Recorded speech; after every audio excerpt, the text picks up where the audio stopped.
પેલેસમાં નવા મહારાણા વિશ્વરાજસિંહ મેવાડને પ્રવેશ ન મળતા ટકરાવ થયો। રાજસમંદના બીજેપી ધારાસભ્ય અને નવા મહારાણા મેવાડના મહારાણા વિશ્વરાજસિંહ મેવાડ અને તેમના સમર્થકોને સિટી પેલેસમાં પ્રવેશ ન મળતા તેઓએ પેલેસની બહાર કેમ્પ કર્યો। આ ઘટના વિશ્વરાજસિંહ મેવાડના 77મા મહારાણા મેવાડ તરીકેના રાજતિલક પછી બની।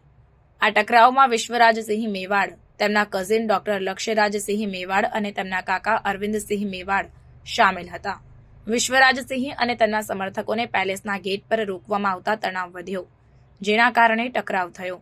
આ વિવાદ ઐતિહાસિક સિટી પેલેસ અને અન્ય સંપત્તિઓના નિયંત્રણ પર લાંબા સમયથી ચાલી રહેલા કુટુંબના વિવાદમાં મૂળભૂત છે। વિશ્વરાજસિંહ મેવાડના સમર્થકોએ પથ્થરમારો કર્યો હોવાની માહિતી છે, જેને પેલેસની અંદરથી પ્રતિશોધ મળ્યો।